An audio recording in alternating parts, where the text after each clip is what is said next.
Pra, martesa me provë të thotë që me e marrë me e provu, është apo nuk është e virgjër, është e virgjër e morë, është e virgjër e provove e lash, merr njëri provo, merr tjetër provo. Po burrat si do të provojnë, edhe gruaja mos ta provoj burrin, ndërsa nuk është i Zoti për burr. Tajet e tij dhe xhaxhallarit e tij, nënën e veje, pra që i vdiq burri, ja kanë shitur për një thes grosh, ja kanë shitur për një thes misër, ja kanë shitur për një lopë, 12 herë e kanë shitur atë femër dhe ka rritur pika deri aty saqë e kanë dalë edhe nga djali i vet. Ndaj e bëra këtë punë, e mora kunatin burrë të mos mbetesh ti në udhë. Përshëndetje miq, vazhdojmë leximin e librit Kanuni i Lavërisë. Jemi në kreun e 16 të kanunit të labërisë. Deri tashmë kemi parë 235 nene dhe tani do të fillojmë me nenin e 236 që ka të bëjë me martesat. Pra, si bëheshin martesat, në çfarë moshe bëheshin martesat, rregullat e martesës. Martesat, neni 236, e drejta për të martuar. Burrat dhe gratë kanë të drejtë të martohen e të krijojnë familje. Neni 237, kuptimi dhe qëllimi. Martesa është bashkimi i burrit me gruan si bazë e familjes. Burimi për jetësimit që ka për qëllim lindjen e fëmijëve, vijimësimin e familjes, trashëgiminë e pasurisë së babait, si edhe shtimin e krahëve të punës në shtëpi të burrit. Neni 238, martesa, bashkimi detyruar. Martesa ndërmjet burrit e gruas bëhet sipas vullnetit të kryefamiljarit, të shtëpisë së burrit dhe të kryefamiljarit të familjes së gruas, që vendosën për martesën e tyre. Burri dhe gruaja nuk kanë të drejtë të zgjedhin njëri tjetrin e të martohen me vullnetin e tyre e me dashuri, por me ato që u japin baballaret e tyre. Këto e kam cekur edhe në kapitullin që kaloi, ku ishin të drejtat e gruas, të drejtat e vajzës, etj, fejesat, ku me të vërtet gjithmonë shikojmë se në kanune si në lashtësi që vajza dhe gruaja gjithmonë është të shtypur dhe të drejtat e saj asnjëherë nuk janë quajtur të drejtat të barabarta njerëzore. Neni 239, martesat monogame. Martesa poligame. Martesa poligame është ajo që është bërë sidomos gjatë kohës osmanlije, pra martesa poligame me shumë gra.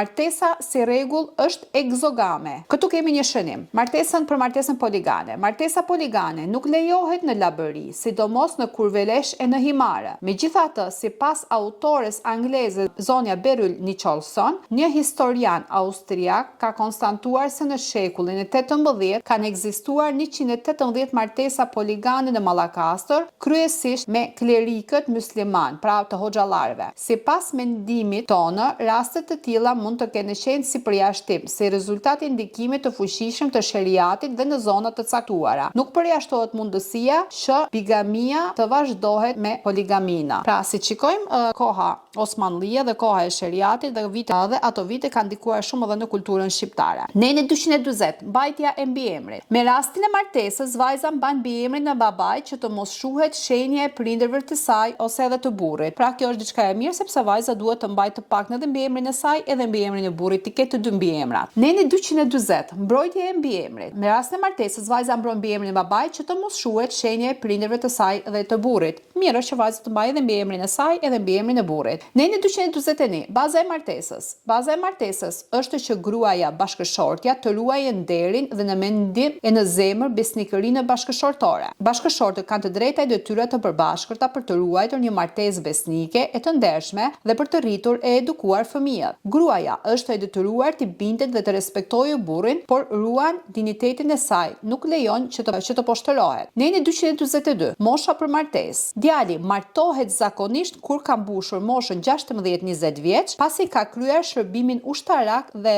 vajza 14-16 vjeçare. Pra, 14-16 vjeçare është një moshë, po do të shikoj pak më poshtë. Në varësi nga zhvillimi fizik i hershëm dhe mendor, vajza martohet edhe në moshën 12 vjeçare. Pra, siç shikojmë, edhe mbas kanunit vajza është praktikuar me kanun që vajza të martohet edhe në moshën 12 vjeçare. Mosha 12 vjeçare është fëmijë. Martesa bëhet në datën e ditën e caktuar nga prindërit e djalit të vajzës. Martesat bëhen ditën e njëjtë ose ditën e diel. Tek ne janë bërë vazhdimisht ditën e diel. Neni 244 flet për pengesat që pengojnë martesën. Pengesat për fejesë janë edhe për martesë. Si rregull, ndalohet martesa me kunatin, vëllain e burrit të vdekur, martesa me kunatin kunatën gruan e vllajt të vdekur dhe me motrën e gruas së vdekur. Këtu shikojmë një kanun, një ligj që me të vërtet më pëlqen, sepse ndalohet martesa me vllajin, pra me kunatin ose me kunatën të cilët kanë vdekur, sepse ato quhen vlla, edhe motër, dhe nuk duhet të bëhen martesa, kur sot po fillojnë të aplikohen. Këtu kemi një shënim. Plaku me emër XG nga Kalasa Rëzomë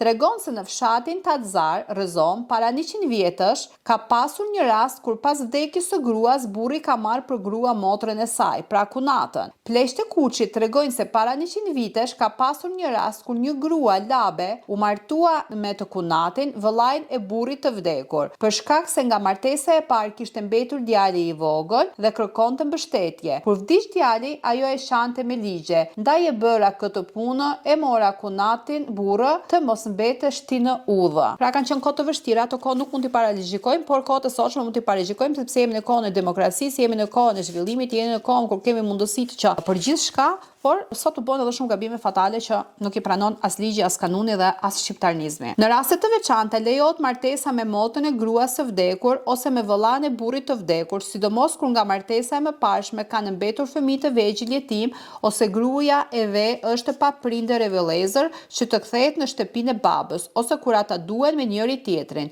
E drejta e natës së parë nuk njihet e nuk pranohet. Në 245 martesa e përzier. Martesa e përzier ndërmjet personave me besim fetar të ndryshëm lejohet e praktikohet pa pengesë. Unë me sa mbaj me në kohën komuniste në Shqipëri, sidomos ka qenë një problem i madh martesa e vajzave muslimane me të krishterët, ka qenë ky dallimi i fesë, megjithëse kemi qenë në kohën socialiste kur nuk ekzistonte feja, por këto kushte dhe këto, si të them, këto ligje që edhe këto shkruhet që lejohet, por familjarët nuk i lejonin. Fëmijët meshkuj që lindin nga këto martesa i përkasin besimet fetar të burrit, kurse femrat besimet fetar të nënës. Disa gjëra në kanun, me them të drejtë, më duken të kota dhe pa lidhje. Nëse martohet një krishter me një muslimane, nëse lindër djali i përket fesë apo gjini të babës, ndërsa vajza i përket besimit të nënës. Ç'do dallim ka mes vajzës dhe djalit? Këto janë ato dallime fatale që janë bërë dhe që gjithmonë kanë marrë në këmbë femrën. Gjithmonë e kanë cilësuar dhe po e cilësoj se nëna, femra është ajo që lindën, ajo që mban fëmin 9 muaj në bark, ajo që e ushqen me gjithçka që ushqehet vet, ajo që e frymëzon me shpirtin e saj, me zemrën e saj, dhe është nëna ajo që e din se kujt i përket fëmia dhe nga vjen fëmia. Patjetër që këtu nuk përjashtohet të drejtat e babait, sepse jo të gjithë nënat dhe të gjithë gratë marrin fëmin diku tjetër. Në 246, llojet e martesës. Llojet e martesës janë me kurorë, me shpërblim, me grabitje, rrëmbim. Pra me kuror dikur, me sa di në vitet 1850 kanë vazhduar martesat pra duke hedhur firmë në mënyrë ligjore, se deri në atë kohë kanë qenë bërë në këtë mënyrë. Nuk kam dieni shumë të thellë, mbase edhe më përpara janë bërë, nuk e di a ka pasur apo jo kuror, por me sa di janë bërë me kremtime fetare. Martesat me fetare, me shpërblim dhe grabitje. Në 247, martesa me kuror. Martesat me kuror bëhen si rregull sipas përkatësisë fetare të burrit e të gruas. Ata të besimit musliman para kadiut ose hoxhës, ato të besimit kristian në kish. Me martesën pa kuror nuk parashikohen ndërshkime, por nuk shihet me sy të mirë. Çdo lloj bashkëjetese tjetër nuk pranohet. Në 248, martesa me shpërblim, pra paja, prika. Gratë janë bler, këto shembuj i kemi shumë herë, mi tregon edhe nëna ime, ku për shembull në zonat e Malësisë, të Tiranës, të Krujës, që janë bërë martesa, për vajzën që është martuar, daja ka kërkuar lek, axha ka kërkuar lek, gjyçi ka kërkuar lek, pra gjithë burrat e fisit kanë kërkuar lek. Këto kanë qenë ato që nga këto kanë lindur edhe konflikte të mëdha, edhe vajza kur ka shkuar në shtëpinë e burrit me të vërtetë është torturuar sepse i burri ka thënë që ty të kam blet me lek, të kam paguar për ty, prandaj je malli im, je prona ime, bëj çfarë të dua. Kjo është diçka që gruaja trajtohet si skllave, pra shitje blerje. Në 248, martesa me shpërblim, paja dhe prika. Martesa me shpërblim bëhet me para të holla ose në natyre me gjë të gjallë, bakëti, lop, kal, mushkë e tjerë. Për këtë mund të shikoni në ciklin tim është vidja e Gjysh Bajrushit. Gjysh Bajrushi qofti ndjeri i cili ka vdekur, po Gjysh Bajrushi ka një histori të tillë ku nënën e tij, dajat e tij, pasi i ka vdekur i ati, dhe Gjysh Bajrushi ka qenë i vogël, 4 vjeç diçka të tillë, dajat e tij dhe xhaxhallarit e tij, nënën e veje, pra që i vdiq burri, ja kanë shitur për një thes grosh, ja kanë shitur për një thes misër, ja kanë shitur për një lopë, 12 herë e kanë shitur atë femër dhe ka rritur pika deri aty saqë e kanë ndarë edhe nga djali i vet. Por njerëzit janë bazuar te kanuni, edhe kanuni ka dhënë këtë të drejta që të shesi. Pra një burr formohet tek barku i gruas, rritet ke barku i gruas, ushqehet me gjithçka ushqehet gruaja nëna, vjen në jetë dhe një ditë bëhet rritet, ai bëhet burr, bëhet djalë, bëhet bashort, bëhet ku ta diun sa çfarë bëhet, dhe është ai që shkel atë pjell nga ka ardhur. Se kur t'ishte kjo botë pa burra do t'ishte më mirë, mos ta marrin për keq kuptim ato të cilët me të vërtet din të respektojnë nënën, gruan, bashortën, motrën, por këto qeni urrej. Neni 248.2, por pa dalë të pika 2 do të lexoj një shënim. Pas përhapjes së fesë islame, ndryshoi rregulli dhe fëmijët bëhen të besimit musliman. Më 1918, një person i besimit musliman nga Damesi i Tepelenës u martua me një grua të besimit të krishterë. Pleqtë e Kurveleshit tregojnë se për më se 200 vjet e kësaj nuk i njihej në disa fshatra martesa me shpërblim. Me përjashtim të fshatit Kuç, ku sipas plakut 95 vjeçar nga Çorraj me emër Z.A, ky kishte paguar për gruan e tij 30 Napoleona Floriri. Një person tjetër kishte dhënë 7 Napoleona Floriri baras me vlerën e një mushke të pavënë në punë, një pel. Një burrë nga Therra për 2 nuse që mori në Kuç këndonte 2 nuse si zoga mora i lava me Napoleona. Pra këtu kemi edhe poligamon, kemi edhe Blerian. Martesa me shpërblim në disa fshatra ka vazhduar deri në mesin e shekullit 20. Shpërblimi në të holla i jepet 2 llojesh. Lloji i parë, për blerjen e rrobave të nuses në 2 palë nga këpucë deri tek shamia e kokës. Pika 2, pika B, shpërblim për dhënien e vajzës nuse në para ose në natyrë sipas zakonit të vendit. Sasia e shpërblimit caktohet në marrëveshje ndërmjet kryefamiljarit të zotit të shtëpisë, të dhëndrit dhe kryefamiljarit të zotit të shtëpisë të nuses, sipas zakonit të vendit dhe gjendjes ekonomike të familjes që merr nusen. Neni 249, kthimi i shpërblimit. Kur dhëndri vdes vitin e parë pas martesës, paja e vejushës mbetet në shtëpinë të tij dhe prindërit e nuses detyrohen t'i kthejnë gjysmën e shpërblimit shtëpisë së dhëndrit. Pika 2. Nusja mund të dalë nga shtëpia e burrit të vdekur jo më parë se 3 muaj nga dita e vdekjes së tij, me qëllim që të vërtetohet nëse është ose jo me barë, pra shtatzënë. Me barë i thona lopëve, po këto është përdorur me barë. Pika 3. Në rast se ajo del nga shtëpia e burrit të vdekur pa mbushur 12 muaj, martesa mund të kërkojë të marrë pajën e trupit të saj, po doli pas një viti, pajën nuk merr, veç vetë shëmbathjen që ka në trup. Pika 4. Në rast se pas vdekjes së tij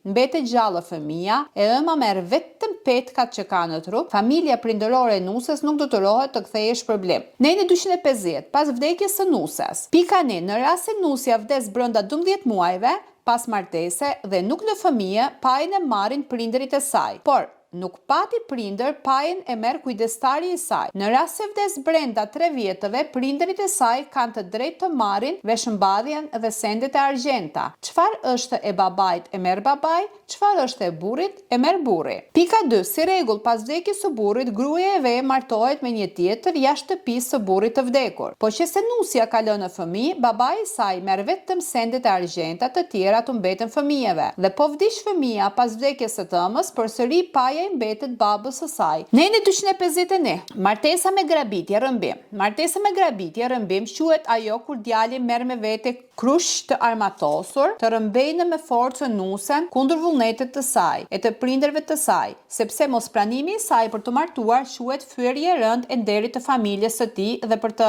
larë faqin e nxirr e grabit, pra e rrëmben me dhuna. Neni 252. Përgjegjësia e krushve. Krushit ndihmësi që ndihmojnë djalin për rrëmbimin e nuses nuk ka në përgjegjësi. Përgjegjësia bie vetëm mbi djalin që rrëmben vajzën. Neni 253. Ndalime. Ndalohet rrëmbimi i nuses brenda fisit, vëllazërisë, mohallës. Neni 254. Zgjidhja e çështjes me pleq. Në rastin e rrëmbimit të nuses, zakonisht çështja shtrohet për zgjidhje në pleq të zakonit. Këta bëjnë në çdo përpjekje për të pajtuar të dy familjet, legjërojnë martesën dhe të mbyllin dyfekun. Dhe neni i fundit është neni 255. Martesa me provë. Martesa me provë nuk nihet dhe nuk pranohet. Pra, martesa me provë do të thotë që me e marrë me e provu është apo nuk është e virgjër, është e virgjër e morë, është e virgjër e provove e lash, merr njëri provo, merr tjetër provo. Po burrat si do të provojnë, edhe gruaja mos ta provoj burrin, ndërsa nuk është i Zoti për burr. Këtu kemi edhe një pikë, një shënim. Plaku me emër H nga fush bardha rrëzomë tregon se rrëmbimi grave ndodh shpesh në të kaluarën